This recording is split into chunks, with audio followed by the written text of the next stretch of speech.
Hi, second grade. We are continuing Kittens in the Kitchen. And we read yesterday about the veterinarian finding a squirrel or someone bringing a squirrel to the clinic. And now we're learning a little bit more about taking care of many different animals and the kittens. So we're starting here. On page 54, a little backtrack, and then we're continuing to read.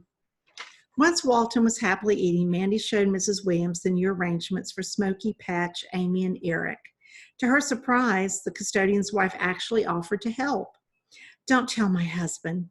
She pressed her thin lips tightly together. "He wouldn't approve." She took Amy out of the basket and gingerly snuggled her up against her flowered apron, complete with feeding bottle. "Poor little Scrap," she murmured. Mandy smiled. "She's fine. Look, she's hungry." Mrs. Williams sat happily while the kitten fed. "You mustn't mind my Eric," she confided. "I know he must seem like a grumpy old nuisance to you, but he's not so bad, really." No, Mandy tried to believe it. All she could think of were Mr. Williams' big boots and his loud voice, hands as big as shovels, temper like a volcano. You must think he is stubborn old mule." No, Mandy knew that she didn't sound sincere. "Yes," Mrs. Williams looked down into the kitten's face. "Yes, you do. But he loves his garden." She bent sideways toward Mandy. "Do you know he keeps a squeeze bottle full of water out there on the porch?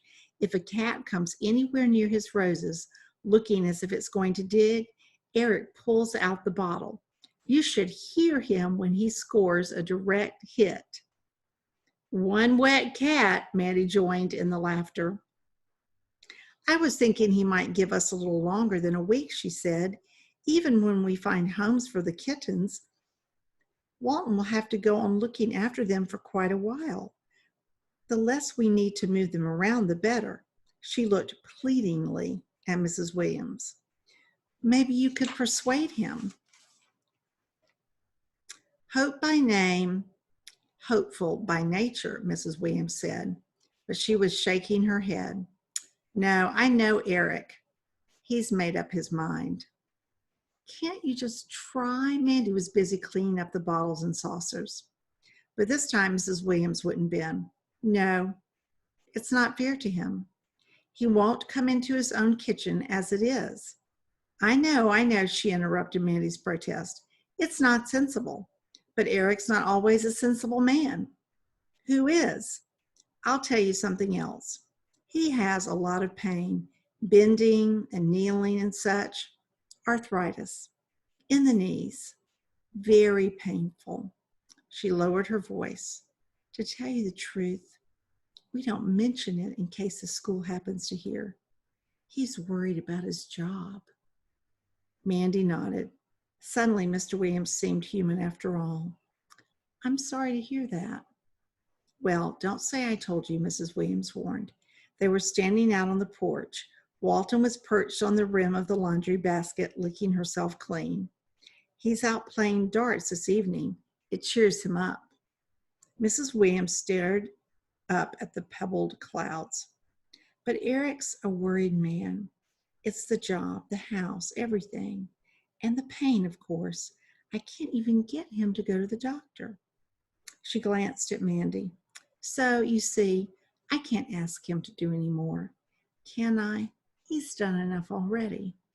Mandy agreed and smiled sadly. She rode home slowly. She understood more about Mr. Williams's bad temper now. That was certain. But it didn't stop time passing. Sand was running steadily through the hourglass. They had 5 days left. Okay, we'll start there tomorrow on chapter 5. Maybe they'll find someone for the kittens. Let's hope so. Bye now, boys and girls. Take care.